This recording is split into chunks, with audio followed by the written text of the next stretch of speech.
ना शोर ना हंगामा, बात होगी खबर की, ना इधर की ना उधर की। शाम 7 बजे बात पते की। नमस्कार, मैं आपके साथ शोभना यादव। सबसे पहले नजर टॉप 4 बड़ी खबरों के ऊपर। पहली बड़ी खबर, अतीक और अशरफ हत्याकांड की जांच में जुटे एसआईटी ने कॉल्विन अस्पताल में वारदात का रिक्रिएशन किया ताकि कत्ल से जुड़े सारे पहलू सुलझाए जा सके। पूछताछ के दौरान शूटर अरुण मौर्य के बारे में बड़ा खुलासा हुआ है कि वो अतीक अहमद के बेटे असद के बनाए व्हाट्सएप ग्रुप शेरे अतीक से जुड़ा हुआ था। तीसरी बड़ी खबर, मोदी सरनेम मामले में सूरत की कोर्ट ने कांग्रेस नेता राहुल गांधी की याचिका खारिज कर दी, जिसके बाद कांग्रेस ने कहा कि राहुल की आवाज बंद नहीं होगी। चौथी बड़ी खबर, जम्मू कश्मीर के मेंढर में आसमानी बिजली गिरने से सेना की गाड़ी में आग लग गई, जिसकी चपेट में आने से 5 जवान शहीद हो गए। माफिया अतीक अहमद और अशरफ हत्याकांड की जांच के लिए आज एसआईटी की टीम प्रयागराज पहुंची। 5 दिन पहले कॉल्विन अस्पताल में जिस जगह अतीक अशरफ को गोली मारी गई थी, आज उसी जगह एसआईटी ने पूरा क्राइम सीन रिक्रिएट किया। इसके लिए प्रयागराज के कॉल्विन अस्पताल में अतीक और अशरफ अहमद के डमी को लाया गया। देखिए, 2 लोगों को गाड़ियों से उतारा जा रहा है और ये वो लोग हैं जो अशरफ और अतीक की तरह हैं। 15 अप्रैल की रात जैसे मीडिया कर्मियों ने अस्पताल पहुंचते ही माफिया ब्रदर्स को घेर लिया था, वैसे ही यहाँ भी क्राइम सीन रिक्रिएट करने के लिए डमी मीडिया कर्मियों को लगाया गया था। और सीन रिक्रिएट करने से पहले किस तरीके से मीडिया के लोगों का जमावड़ा था वो भी यहाँ पर किया जा रहा है। देखिए कैसे उनको पुलिस अंदर लेकर आ रही है, ये पूरा सीन दोहराया जा रहा है। जिस तरीके से हमने वीडियो में देखा था कि अशरफ और अतीक को देखिए माइक लगाया गया है, जिस तरीके से मीडिया ने सवाल करना शुरू किया था। रिक्रिएशन के लिए डमी शूटर्स को भी मीडिया कर्मियों के बीच में खड़ा किया गया, यानी जिस तरह से शूटर्स अरुण, लवलेश और सनी 15 अप्रैल की रात मीडिया कर्मियों की भीड़ में शामिल थे, ठीक उसी तरह डमी शूटर्स को भी खड़ा किया गया। 3 लोग जिस तरीके से मीडिया के वेश में यहाँ पर आए हुए थे, इन सभी को ठीक उसी अंदाज में यहाँ पर खड़ा कराया गया है। पुलिस वालों को भी अतीक और अशरफ के पीछे ठीक उसी तरह खड़ा किया गया। इसके बाद मीडिया कर्मियों के बीच से निकलकर एक शूटर अतीक के सिर पर गोली चलाता दिखा, जबकि दूसरे शूटर ने अशरफ को गोली मारी। यह गोली लग गई और इस तरीके से अतीक और अशरफ ने गोली लगने के बाद जिस कंडीशन में आप देखिए, ऐसे गोली लगने के बाद ये हाथ उठाकर यहाँ पर इस तरीके से लोग भागते हुए नजर आए। गोली लगते ही अतीक और अशरफ जमीन पर गिरते दिखे। इसके बाद एक शूटर अतीक पर ताबड़तोड़ फायरिंग करता दिखा। और सीन रिक्रिएशन में देखिए यहाँ पर तीनों लोग गोली चलाते हुए नजर आ रहे हैं। और यहाँ पे देखिए जो पुलिस के जवान है वो यहाँ पर सीन रिक्रिएट कैसे किया जा रहा है। एसआईटी के साथ क्राइम सीन के रिक्रिएशन में एसएफएल और फॉरेंसिक टीम भी मौजूद थी। सभी ने मिलकर ये पता लगाने की कोशिश की कि आखिर किस तरह तीनों शूटर्स ने 15 अप्रैल की रात डबल मर्डर की वारदात को अंजाम दिया था। इसके साथ ही एसआईटी की टीम ने प्रयागराज के कॉल्विन अस्पताल में अतीक और अशरफ की हत्या के बाद पुलिस के एक्शन को भी समझने की कोशिश की। इसके लिए अतीक की हत्या के बाद शूटर्स को पकड़ने की कोशिश भी रिक्रिएट की गई।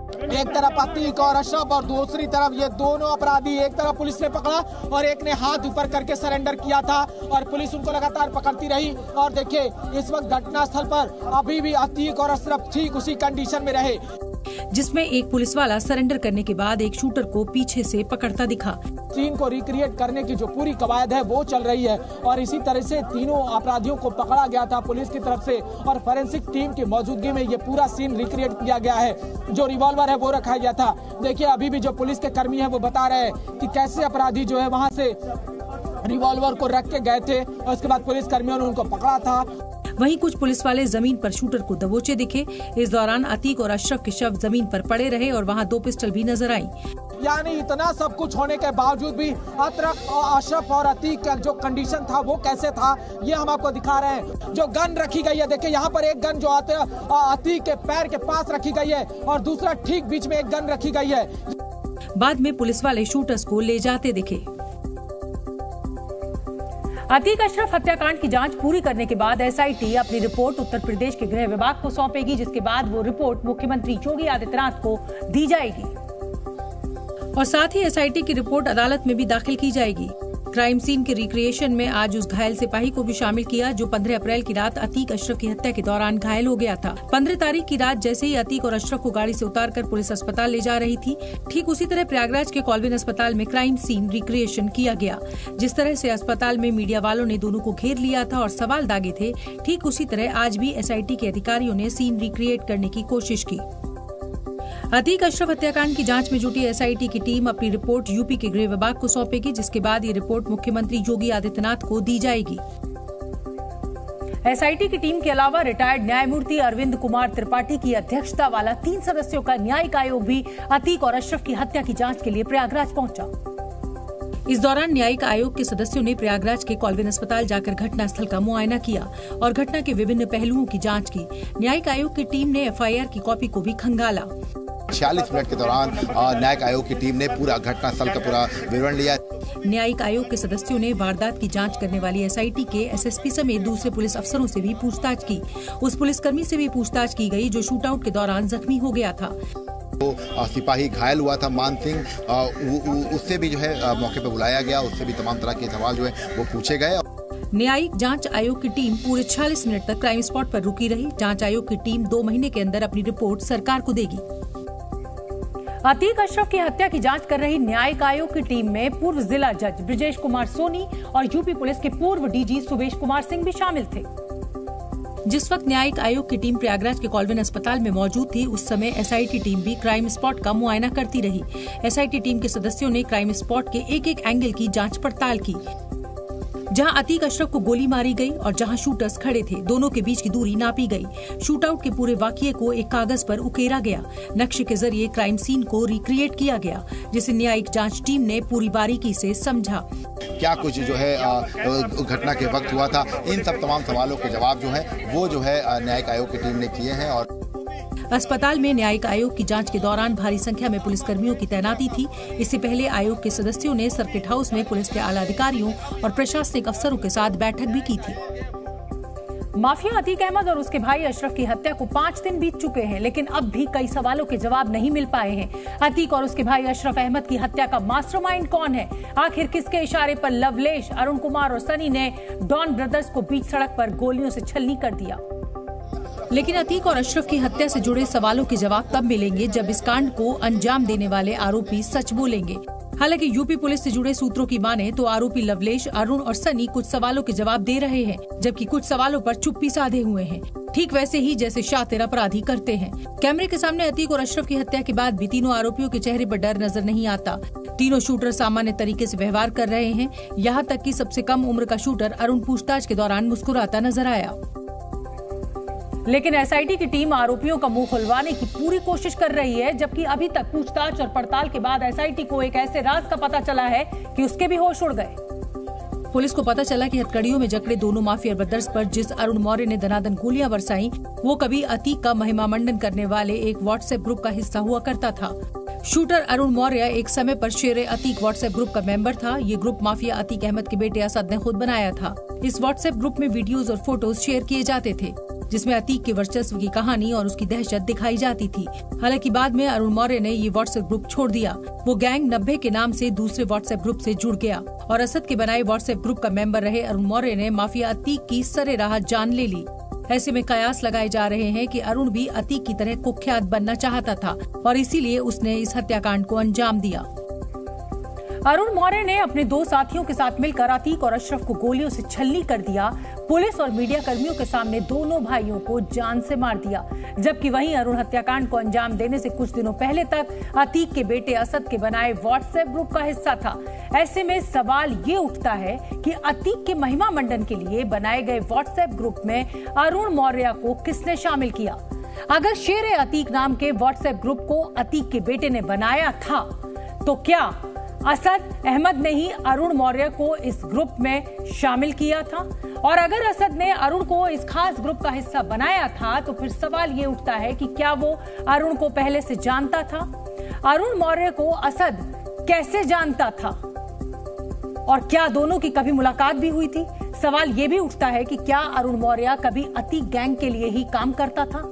अगर अरुण मौर्य अतीक गैंग का हिस्सा था, तो फिर अचानक उसने गैंग क्यों छोड़ दिया? और सबसे अहम सवाल यह है कि क्या अतीक और अशरफ के किसी साथी ने ही अरुण को उनकी हत्या की सुपारी दी थी? आगे बढ़ेंगे। वैसे कयास ये भी लगाए जा रहे हैं कि शूटर अरुण अतीक को मारकर जुर्म की दुनिया में अपना सिक्का जमाना चाहता था। तो क्या उसने इस कांड को अकेले अंजाम देने का प्लान बनाया था? यूपी पुलिस ने इस बाबत भी पड़ताल शुरू कर दी है, जिसके बाद ये पता चला कि माफिया ब्रदर्स को मारने का प्लान अकेले अरुण ने नहीं बल्कि तीनों आरोपियों ने मिलकर बनाया था। तीनों आरोपियों की मुलाकात दिल्ली एनसीआर के किसी शहर में हुई थी। तीनों आरोपियों ने यहाँ कुछ वक्त एक साथ गुजारा था। पानीपत में रहने वाले अरुण के दादा ने भी बताया था कि अरुण 9 अप्रैल को किसी दोस्त की शादी में जाने की बात कहकर घर से दिल्ली के लिए निकला था। हालांकि कुछ घंटों बाद ही उसका फोन नॉट रीचेबल हो गया और उसके संपर्क नहीं हो पाया। यही नहीं, यूपी पुलिस को वारदात से कुछ रोज पहले लवलेश और सनी के भी दिल्ली पहुंचने की सूचना मिली है, जिसके बाद पुलिस तीनों आरोपियों के दिल्ली नेटवर्क को खंगालने में जुट गई। दरअसल पुलिस को शक है कि उमेश पाल हत्याकांड को अंजाम देने के बाद असद को छिपाने में भी लवलेश, अरुण और सनी का हाथ हो सकता है, क्योंकि जिस वक्त असद दिल्ली में छिपा था लगभग उसी वक्त माफिया ब्रदर्स को मौत की नींद सुलाने वाले तीनों आरोपी भी दिल्ली में ही थे। पुलिस को शक है कि इस पूरे प्लान के मास्टरमाइंड ने ही तीनों शूटर्स को असद तक पहुंचाया हो, जिसके बाद तीनों ने पहले असद की मुखबिरी की और उसके बाद अतीक अशरफ की हत्या। यही नहीं, पुलिस को इस बात का भी संदेह है कि दिल्ली एनसीआर में रहने के दौरान ही तीनों ने पत्रकार के रूप में अतीक और अशरफ की हत्या का प्लान बनाया। दिल्ली एनसीआर कनेक्शन की बदौलत ही फर्जी चैनल की आईडी, कैमरा और परिचय पत्र का जुगाड़ किया। हालांकि इस बाबत पुलिस को अभी तक कोई ठोस सबूत नहीं मिले हैं, लेकिन स्पेशल इन्वेस्टिगेशन टीम ने कुछ ऐसे लोगों को हिरासत में लिया है जिन पर आरोपियों की मदद करने और उन्हें मीडिया की ट्रेनिंग देने का आरोप लगा है। एसआई ने बांदा से 3 लोगों को हिरासत में ले लिया है। जानकारी के मुताबिक ये तीनों अतीक और अशरफ की हत्या के मुख्य आरोपी लवलेश तिवारी के दोस्त हैं। एसआईटी इंस्पेक्टर की अगुवाई में की गई कार्रवाई के तहत बांदा रेलवे स्टेशन से लवलेश के 3 दोस्तों को हिरासत में लिया गया है। बताया जा रहा है कि लवलेश तिवारी को उसके इन्हीं तीनों दोस्तों ने मीडिया की ट्रेनिंग दी थी। लवलेश के इन तीनों दोस्तों का बैकग्राउंड क्या है? क्या अतीक और अशरफ की हत्या में इनका भी कोई हाथ है? क्या इन्होंने सब कुछ जानते हुए लवलेश को मीडिया की ट्रेनिंग दी थी? इन तमाम सवालों के जवाब तलाशने के लिए एसआईटी की टीम हमीरपुर और कासगंज भी गई। वहीं एसआईटी की जांच में माफिया अतीक अहमद और उसके भाई अशरफ की हत्या के आरोपी सनी सिंह का सुंदर भाटी से एक और कनेक्शन सामने आया है। बताया जा रहा है कि सनी सिंह लगभग 1 साल तक कानपुर की जेल में रहा था। यहाँ पश्चिम उत्तर प्रदेश के कुख्यात बदमाश सुंदर भाटी गिरोह का शूटर दिनेश भाटी भी बंद है। जानकारी के मुताबिक सुंदर भाटी 2015 से हमीरपुर जेल की बैरक नंबर 2 में बंद था। सनी को भी उसी की बैरक में रखा गया था, जहाँ दोनों में नजदीकियां बढ़ी। हालांकि सनी के आपराधिक आचरण को देखते हुए उसे 31 जनवरी 2020 में हमीरपुर से कानपुर जेल ट्रांसफर कर दिया गया था। कानपुर जेल में ही वो सुंदर भाटी गैंग के शूटर दिनेश भाटी से मिला। लगभग 16 महीने तक दोनों एक ही जेल में रहे और दोनों की दोस्ती हो गई। सनी तो 3 अप्रैल 2021 को जमानत पर रिहा हो गया था, लेकिन शूटर दिनेश भाटी अभी भी जेल में बंद है। पुलिस को शक है कि सुंदर भाटी गिरोह के शूटर दिनेश भाटी ने सनी को जिगाना पिस्टल मुहैया कराई। लेकिन सनी सिंह बहुत शातिर है। वो बार बार पुलिस को बरगलाने की कोशिश कर रहा है। सूत्रों के मुताबिक उसे दिल्ली के कुख्यात गैंगस्टर का भी नाम लिया है। पुलिस कस्टडी में शूटर सनी सिंह ने बताया है कि उन तीनों को हथियार, कैमरा, चैनल आईडी और आई कार्ड मुहैया कराने वाला कोई और नहीं बल्कि दिल्ली का जितेंद्र गोगी गिरोह है। सूत्रों के मुताबिक सनी ने पुलिस को बताया कि माफिया ब्रदर्स की हत्या से पहले वो लवलेश और अरुण के साथ दिल्ली में जितेंद्र गोगी गिरोह से मिला था। कानपुर का बाबर भी जितेंद्र गोगी गिरोह से ही जुड़ा हुआ है। बाबर के जरिए ही ये लोग गोगी गैंग के संपर्क में आए थे। जितेंद्र गोगी गिरोह इन तीनों से एनसीआर में बड़ी वारदात कराना चाहता था, जिसके लिए गोगी गैंग ने एनसीआर चैनल की आईडी, बड़ा कैमरा और आईडी कार्ड इन्हें दिया था। सितंबर 2021 में जितेंद्र गोगी की रोहिणी कोर्ट में हत्या कर दी गई थी। जितेंद्र हमेशा से लॉरेंस बिश्नोई का बेहद खास था। ऐसे में शक की सुई एक बार फिर लॉरेंस बिश्नोई की तरफ घूमती नजर आ रही है। वैसे इससे पहले भी तीनों शूटर्स ने पुलिस के सामने कबूल किया था कि वो लॉरेंस बिश्नोई की तरह बनना चाहते थे। इन्होंने बताया था कि वो मरना नहीं बल्कि अपने नाम की दहशत कायम करना चाहते थे। इसी वजह से इन्होंने एक फुल प्रूफ प्लान बनाया और सनसनीखेज हत्याकांड को अंजाम दे दिया। पुलिस को इनके प्लान का पता भी चल चुका है। जानकारी के मुताबिक तीनों कॉलविन अस्पताल से 1.5 किलोमीटर दूर रेलवे स्टेशन के सामने होटल में रुके। यही नहीं, पहले 13 अप्रैल को ही कोर्ट में अतीक अशरफ को मारने का प्लान था, लेकिन उस समय इन्हें मौका नहीं मिला। इसके बाद 15 अप्रैल को दिन में इन्होंने कॉलविन अस्पताल की रेकी की। 2 नए मोबाइल खरीदे थे, लेकिन सिम कार्ड के लिए फर्जी आईडी का बंदोबस्त नहीं कर सके। जबकि 15 अप्रैल की रात अतीक और अशरफ को गोली से उड़ाने के बाद अपने डर पर काबू पाने के लिए तीनों ने जय श्री राम के नारे लगाए। अतीक अहमद के सताए हुए लोग अभी भी पुलिस सुरक्षा की मांग कर रहे हैं। अतीक अहमद और उसके गुर्गों से परेशान रहने वाले साबिर हुसैन ने यूपी सरकार से सुरक्षा की मांग की है। उसने कहा कि अतीक की मौत के बाद भी खतरा टला नहीं है। एसआईटी की टीम ने शूटर्स से 12 घंटे तक पूछताछ की। एसआईटी मनोवैज्ञानिक तरीके से पूछताछ कर रही है। तीनों शूटर्स बड़े आराम से पुलिस के सवालों का जवाब दे रहे हैं। पूछताछ में शूटर सनी सिंह ने दोहराया है कि उसका कोई आका नहीं है, वो खुद एक डॉन है। उसने सुंदर भाटी से संपर्क की बात को भी कबूला है। अतीक और अशरफ की हत्या मामले में गठित हुई न्यायिक आयोग ने घटनास्थल का मुआयना किया है। घटना से जुड़ी सभी जानकारियों को इकट्ठा किया जा रहा है। यूपी पुलिस के लिए माफिया अतीक अहमद को पकड़ना आसान था, लेकिन उसकी पत्नी शाइस्ता परवीन की गिरफ्तारी वर्दी वालों के लिए मुश्किल काम साबित हो रहा है। इसलिए यूपी पुलिस ने अतीक की पत्नी शाइस्ता परवीन को पकड़ने की कोशिशें पिछले कुछ दिनों में तेज कर दी हैं। कौशाम्बी जिले के कछार इलाके में शाइस्ता की खोज में पुलिस ने छापेमारी की। पुलिस को कछार इलाके में शाइस्ता और शूटर साबिर के मौजूद होने की जानकारी मिली थी, जिसके बाद काफी संख्या में पुलिस वालों ने इस इलाके में सर्च ऑपरेशन चलाया। अपराधियों के छुपे होने की सूचना थी, सारी चीजें उसमें इंक्लूड है, तो दोनों नजरिए से हमारे हाथ। इस दौरान एक एक घर जाकर पुलिस वाले ने शाइस्ता की खोज की। माफिया की पत्नी की तलाश के लिए ड्रोन का भी इस्तेमाल किया गया। हालांकि 2 घंटे के सर्च ऑपरेशन में पुलिस को कामयाबी हाथ नहीं लगी। माफिया अतीक अहमद की पत्नी शाइस्ता परवीन लगातार अपने ठिकाने बदल रही है। माफिया का नेटवर्क उसे छिपने और ठिकाने बदलते रहने में लगातार मदद कर रहा है। इसलिए यूपी पुलिस ने कौशाम्बी के कई इलाकों में कॉम्बिंग ऑपरेशन चलाया। शाइस्ता परवीन की तलाश में पलहाना गांव में भी पुलिस ने छापेमारी की। बताया जा रहा है कि इस इलाके में अतीक के कई रिश्तेदार रहते हैं।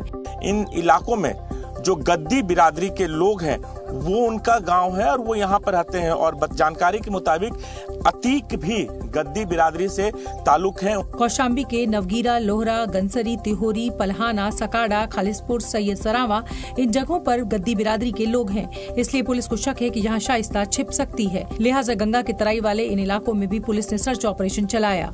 यूपी पुलिस ने उमेशपाल हत्याकांड की आरोपी शाइस्ता पर 50,000 के इनाम का ऐलान कर रखा है। गुड्डू मुस्लिम यानी क्राइम की दुनिया का वो शख्स जो हमेशा माफिया अतीक अहमद के साथ रहता था, लेकिन सवाल ये है कि क्या इसी बमबाज गुड्डू की वजह से अतीक का बेटा असद मारा गया? क्योंकि मरने से पहले माफिया अतीक अहमद ने खुद कबूल किया था कि गुड्डू मुस्लिम ने ही उनके बेटे असद को उमेशपाल हत्याकांड में गोली चलाने के लिए उकसाया था। अतीक ने पुलिस के सामने कबूल किया था कि उसने ही उमेशपाल को मारने का ऑर्डर दिया था और बेटे असद को भी मौके पर भेजा था। लेकिन अतीक ने असद को गाड़ी में बैठे रहने के लिए कहा था और इस बात पर नजर रखने को भी कहा था कि काम ठीक तरीके से हो जाए। अतीक ने बेटे असद को सीधे तौर पर गोली चलाने से मना किया था और निर्देश दिया था कि शूटर्स के जरिए ही काम करवाना। लेकिन मौके पर मौजूद गुड्डू मुस्लिम ने असद को ऐसा उकसाया कि उसने खुद ही गोली चला दी। पुलिस सूत्रों के मुताबिक अतीक को उसके मुखबिरों ने बताया कि असद को गुड्डू मुस्लिम ने ही कार से उतरने के लिए कहा था। इतना ही नहीं, गुड्डू मुस्लिम ने ही असद को गोली चलाने के लिए कहा था। उसने असद से कहा था कि शेर के बच्चे हो, इलाहाबाद ऐसा दहलाओ जैसा भाई ने दहलाया था। इसी के बाद असद ने गाड़ी से उतरकर फायरिंग की थी। माफिया अतीक अहमद गुड्डू मुस्लिम पर सबसे ज्यादा भरोसा करता था। गुड्डू बम बनाने में माहिर था। उमेशपाल हत्याकांड में गुड्डू बम फेंकते दिखा था। लेकिन क्या सबसे भरोसेमंद आदमी ने ही अतीक को धोखा दिया? अतीक ने मरने से पहले कबूल किया था कि वो बेटे असद को अपनी गद्दी का वारिस बनाना चाहता था। अतीक ने पूछताछ में ये भी बताया था कि वो असद को लोकसभा चुनाव लड़ाने की तैयारी कर रहा था, क्योंकि असद ही परिवार में पढ़ा लिखा इकलौता आदमी था। इसलिए अतीक चाहता था कि असद राजनीति में उतरे।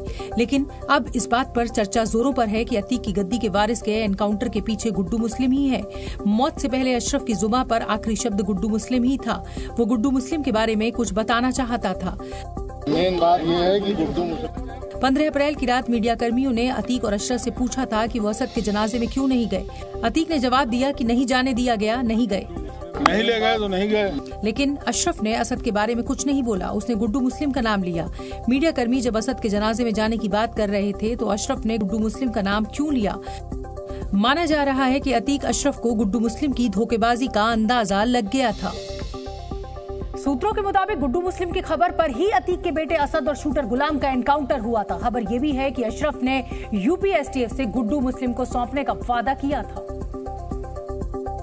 और शायद यही वजह रही कि खुद को बचाने के लिए बमबाज गुड्डू मुस्लिम ने यूपी एसटीएफ को अतीक के बेटे असद के लोकेशन के बारे में बता दिया था। अब केवल अतीक की पत्नी शाइस्ता परवीन है जो गुड्डू मुस्लिम की राजदार है। शाइस्ता ही गुड्डू मुस्लिम का असली चेहरा पहचानती है, लेकिन अब तक वो भी पुलिस की पकड़ से बाहर है। खबर तो ये भी है कि 5 लाख का इनामी बमबाज गुड्डू मुस्लिम शाइस्ता परवीन के साथ मौजूद है। गुड्डू मुस्लिम शाइस्ता परवीन को दूसरे राज्य में सरेंडर कराने की फिराक में है। अब पुलिस जल्द से जल्द गुड्डू मुस्लिम को पकड़ना चाहती है ताकि उमेश पाल हत्याकांड की साजिश से पर्दा उठ सके। उमेश पाल के घर के बाहर गुड्डू मुस्लिम बम फेंकता दिखा था और वो इस हत्याकांड में आरोपी भी है। माफिया अतीक अहमद प्रयागराज के करेली विधानसभा क्षेत्र की डेमोग्राफी बदलना चाहता था। वो ऐसा इसलिए कर रहा था ताकि चुनाव में उसे फायदा मिल सके और वो अपने लिए एक अभेद किला बना सके। इसके लिए अतीक अहमद ने करेली विधानसभा क्षेत्र में बड़ी भूमि पर कब्जा कर लिया था। ये कब्जा कमजोर वर्ग के लोगों की जमीन पर किया गया था। कमजोर तबके के जो लोग थे वो यहाँ पर रहते थे, ऐसे में उनकी ज़मीनों पर कब्जा किया गया। कब्जा करने के साथ साथ उनके जो तमाम जो मकान हैं, जो दुकान हैं, उनको जो है उनसे जबरदस्ती रजिस्ट्री करवाई गई। इसके बाद अतीक ने करेली में माइनॉरिटी टाउनशिप बनाने की शुरुआत की थी।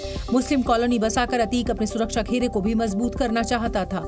अतीक के खिलाफ कोई अपना मुंह न खोल सके, इसलिए उसने अपने शूटर्स को भी इन इलाकों में बसाया था। इसी जगह से जो है टाउनशिप की जो है शुरुआत की जा रही थी ताकि जो उसके गुर्गे हैं वो यहाँ पर मेन चौराहे से ही जो है यहाँ पर रहना शुरू करते हैं और अगर कोई खतरा हो तो अंदर पहुँचते पहुँचते उसको ये जानकारी मिल जाए। हालांकि यूपी एसटीएफ ने अतीक गैंग की ओर से माइनॉरिटी टाउनशिप बसाने की साजिश को नाकाम कर दिया। पूजा पाल ने कहा कि अतीक की मौत के बाद भी उसके गुर्गों पर नजर रखने की जरूरत है। दिवंगत विधायक राजू पाल की पत्नी पूजा पाल ने कहा कि अतीक की मौत के बाद भी उसके गुर्गों पर नजर रखने की जरूरत है। अतीक ने ही इनके पति राजू पाल की हत्या करवाई थी। बीएसपी विधायक राजू पाल के मर्डर के मामले में फरार आरोपी अब्दुल कवी के भाई को पुलिस ने गिरफ्तार कर लिया है। पुलिस कई दिनों से उसकी तलाश कर रही थी। अतीक के हमलावर लवलेश के 3 साथियों को पुलिस ने बांदा से पकड़ा है। इन तीनों पर हत्याकांड की प्लानिंग में मदद करने का आरोप है। इन लोगों ने उसे मीडिया के काम की ट्रेनिंग भी दी थी। उमेश पाल हत्याकांड में शाइस्ता भी मुख्य भूमिका में थी। शूटर्स के साथ मिलकर उसने हत्या की साजिश रची थी। साथ ही शाइस्ता अतीक गैंग की कमान संभालने वाली थी। मुख्तार अंसारी की पत्नी अफशा अंसारी की तलाश में पुलिस जुटी हुई है। अफशा की तलाश में मऊ पुलिस गाजीपुर पहुंची थी, जहां कई जगहों पर छापेमारी के बाद वो वापस लौट आई है। इस समय की बड़ी खबर आपको बता रहे हैं।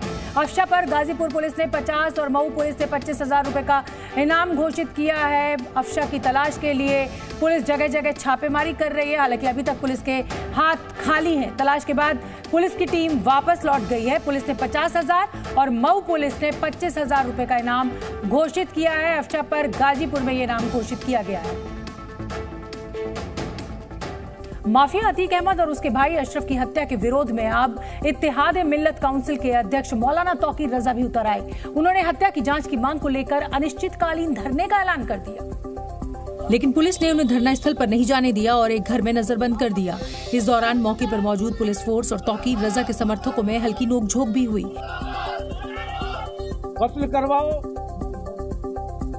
अपने गुंडों से और उसके बाद 144 लगाकर लोगों की जबान पर तालाबंदी करने का काम करो, लोगों को घर से निकलने पर पाबंदी लगा दो। ये अन्याय अब बर्दाश्त नहीं किया जाएगा। उन्होंने मुख्यमंत्री योगी आदित्यनाथ पर भी गंभीर आरोप लगाए और कहा कि उनके खिलाफ भी जांच होनी चाहिए। अगर मुख्यमंत्री शामिल नहीं है उसमें तो उन्होंने कैसे कहा था कि मिट्टी में मिला दिया जाएगा।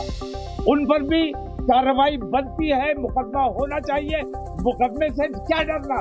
अगर तुम साफ हो, सुथरे हो तो तुम्हें मुकदमे से नहीं डरना चाहिए, इस्तीफा देना चाहिए और मुकदमे का सामना करना चाहिए। तौकीर रजा ने अतीक और अशरफ की पत्नियों की भी तरफदारी की और कहा कि उन्हें आरोपी नहीं बनाना चाहिए था।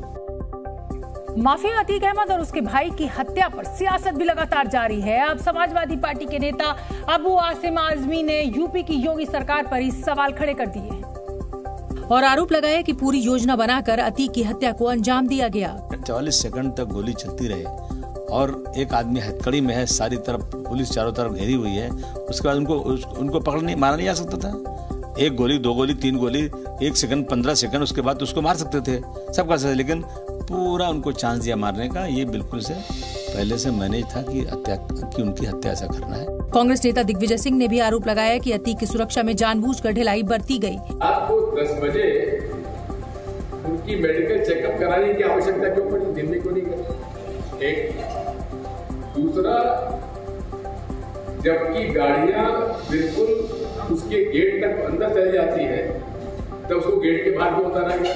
वहीं सुहेलदेव भारतीय समाज पार्टी के अध्यक्ष ओम प्रकाश राजभर ने सवाल किया कि हमले के वक्त अतीक की सुरक्षा में लगे सिपाहियों ने गोली क्यों नहीं चलाई। अपराधी गोली चला रहा है तो जो साथ में सिक्योरिटी के लिए लोग थे उनको भी वहाँ गोली चलानी चाहिए थी। दुर्भाग्य है कि एक भी राइफल से गोली नहीं निकली।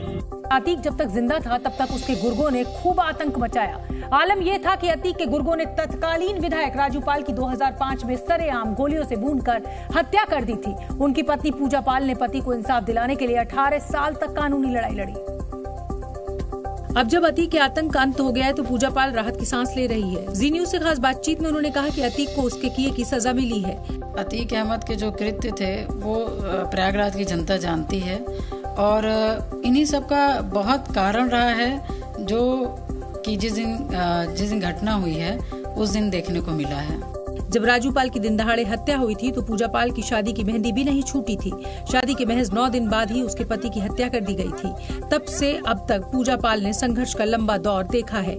वो जो दौर था बहुत कांटों भरा था और उस समय मान के चले जीने का मन नहीं करता था, मगर जिम्मेदारी थी, परिवार था और अतीक जैसे लोग ने मेरे पति की हत्या की तो बस एक जो मेरा खुद का एक सोचना है कि मैं डरती नहीं हूँ। पूजा पाल ने कहा कि आज अतीक से ज्यादा उसके गुर्गे बड़े हो गए हैं जिन पर नजर रखनी होगी, तभी प्रयागराज में शांति होगी। दरअसल एक दौर था जब प्रयागराज और आसपास के इलाकों में अतीक अहमद की ही तूती बोलती थी। शासन प्रशासन उसके इशारों पर नाचता था और जो भी अतीक के खिलाफ बोलता था उसकी आवाज दबा दी जाती थी। लेकिन माफिया के अंत के बाद अब लोग गुनाहों की गवाही देने सामने आ रहे हैं। ऐसे ही एक शख्स है साबिर, जिनके भाई को अतीक के रसूख के कारण हत्या के एक केस में फंसा दिया गया था। तब से लेकर अब तक साबिर अतीक के खिलाफ लड़ रहा है। इस दौरान साबिर को हर मोड़ पर मुश्किलों का सामना करना पड़ा है। कभी गाड़ी रोक ली जाए, कभी मैं कचहरी से जाऊं तो मुझे रोक लिया जाए, क्योंकि चकिया एक मौत का कुआं था। तो मुझे अक्सर लोग यही कहते थे कि कहाँ तुम अतीक अहमद से लड़ पाओगे, या अतीक अहमद के बेटों से, या अतीक अहमद के आदमी जो या साथ का लिया। साबिर को अपने भाई के केस की पैरवी करने से रोकने के लिए जान से मारने की कोशिश हुई, फिरौती मांगी गई, यहाँ तक कि जबरदस्ती साबरमती जेल ले जाने की भी कोशिश हुई। साबिर के मुताबिक उस वक्त अतीक के सामने सरकार और प्रशासन सब बौने थे। हम कैसे बताएं कि प्रशासन पूरा जानता था उस टाइम जब सपा की गवर्नमेंट थी, लेकिन कोई कुछ कर ही नहीं पाता था क्योंकि अतीक अहमद का मामला आ जाता था। अतीक अहमद जब जेल में बंद था तब भी उसका सिक्का चलता था। वो जेल के अंदर से ही अपना नेटवर्क चलाता था। जेल में उसका पूरा साम्राज्य चल रहा था। जब मैं वहाँ पोस्टिंग पा करके गया तो मैंने देखा कि सुबह 8 बजे से लेकर के मैं 11-12 बजे तक बैठा रहा, जेल नहीं बंद हुई। फिर देख कर मैं दंग रह गया कि तो बड़ी स्थिति दुरूह हुई, स्थिति पैदा हुई है। पता चला ये सब इन्हीं के कारण है। फिर धीरे धीरे उसको मैंने सेटल किया। कांग्रेस सांसद और मशहूर शायर इमरान प्रतापगढ़ी अतीक के संबंधों को लेकर अब बीजेपी के निशाने पर आ गए हैं, क्योंकि उनके कुछ पुराने ट्वीट और वीडियो खूब वायरल हो रहे हैं, जिसमें वो अतीक अहमद की शान में कसीदे पढ़ते सुनाई दे रहे हैं। ये एक शायर का दावा है, कभी भी रद्द नहीं होगा, कई सदियों तक कोई अतीक अहमद। इमरान प्रतापगढ़ी के कुछ ऐसे फोटोग्राफ्स भी खूब वायरल हो रहे हैं जिसमें वो अतीक अहमद के साथ मंच साझा करते दिखे। वहीं एक वायरल वीडियो में अतीक अहमद भी इमरान प्रतापगढ़ी की तारीफ करते सुना जा रहा है। वीडियो उस वक्त का है जब इमरान प्रतापगढ़ी को यश भारती से सम्मानित किया गया था। कि इमरान यश भारती अगर तुम्हारे पैर की कभी जंजीर बनने लगे तो इस अवार्ड को लौटा देना, लेकिन अपने तेवर को मत बदलना। इमरान प्रतापगढ़ी का एक ट्वीट भी चर्चा में है जिसमें वो अतीक और अशरफ की मेहमान नवाजी करने पर खुशी जता रहे हैं। इन्हीं वीडियोस पर बीजेपी ने इमरान प्रतापगढ़ी को घेरा और कहा कि वो अतीक को भाई मानते थे। बीजेपी ने कांग्रेस पर भी हमला बोला और कहा कि वो देश विरोधी सोच रखने वालों को आगे बढ़ाती है, क्योंकि उसने इमरान प्रतापगढ़ी को कर्नाटक में पार्टी का स्टार प्रचारक बनाया है। कर्नाटक बीजेपी की नेता और केंद्रीय मंत्री शोभा करंदराजे ने आरोप लगाया कि कांग्रेस अपराधियों और देश विरोधियों के साथ खड़ी है। इमरान प्रतापगढ़ी आपको कर्नाटक इलेक्शन का स्टार कैंपेन का लिस्ट में कांग्रेस रखा है। ये कांग्रेस का हाथ अपराधियों का साथ है, कांग्रेस का हाथ देशद्रोहियों के साथ है। वहीं बीजेपी प्रवक्ता संबित पात्रा ने इमरान प्रतापगढ़ी का जिक्र करते हुए आरोप लगाया कि कांग्रेस तुष्टीकरण की राजनीति करती है। कांग्रेस और तुष्टीकरण ये दोनों पर्यायवाची शब्द हैं और ये हिंदुस्तान की जनता और कर्नाटक की जनता भली भांति जानती है। दरअसल कर्नाटक में 10 मई को वोटिंग होनी है। इससे पहले बीजेपी इमरान प्रतापगढ़ी के पुराने बयानों के आधार पर कांग्रेस को घेर रही है। अभिषेक और ऐश्वर्या राय बच्चन की बेटी आराध्या से जुड़े फर्जी यूट्यूब वीडियोस को हटाने के निर्देश दे दिए गए हैं। दिल्ली हाईकोर्ट ने अभिषेक और ऐश्वर्या बच्चन की बेटी आराध्या के फर्जी वीडियोस को यूट्यूब से हटाने का निर्देश दिया है। नाराजगी जाहिर करते हुए कोर्ट ने कहा है कि हर बच्चे को सम्मान का अधिकार है। मुंबई में एक इवेंट कंपनी के मालिक ने सिंगर हनी सिंह के खिलाफ किडनैपिंग और मारपीट की शिकायत दर्ज कराई है। आरोप है कि इवेंट कैंसिल होने के बाद हनी सिंह के साथियों ने उन्हें बंदी बनाया था। पंजाब के फरीदकोट से चेन स्नैचिंग का वीडियो सामने आया है। बाइक पर आए बदमाश ने स्टूडेंट के गले से चेन खींची थी। केदारनाथ और उसके आसपास के इलाकों में बारिश और बर्फबारी के बाद हिमस्खलन का खतरा बढ़ गया है। खराब मौसम की वजह से केदारनाथ यात्रा की तैयारियों पर भी असर पड़ रहा है। गुजरात के अरवली में एक पटाखा कंपनी में आग के बाद पटाखों में जमकर विस्फोट हुआ है। आग की वजह से आसमान में धुएं का काला गुबार देखा गया।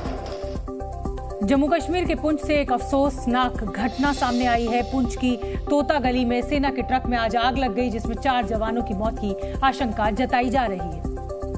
दरअसल पुंछ में राष्ट्रीय राइफल्स के जवानों को लेकर एक ट्रक जा रहा था, तभी बिजली गिरी और ट्रक में आग लग गई। आग लगते ही ट्रैफिक को रोक दिया गया, जबकि ट्रक से धुएं का गुबार और आग की लपटें उठती रहीं। सेना के काफिले में मौजूद दूसरे जवान और राहगीर मदद के लिए ट्रक की ओर भागे, लेकिन तब तक बहुत देर हो चुकी थी। ट्रक पूरी तरह जलकर खाक हो चुका था, जबकि जवानों के शव सड़क पर पड़े नजर आए। इस हादसे में बुरी तरह झुलस गए जवानों को फौरन नजदीक के अस्पताल में शिफ्ट किया गया, जहाँ उनका इलाज किया जा रहा है। British investment firm Henley and partners ने दुनिया के सबसे अमीर शहरों की रैंकिंग जारी की है और इस रैंकिंग के टॉप 20 शहरों में भारत का एक भी शहर नहीं है।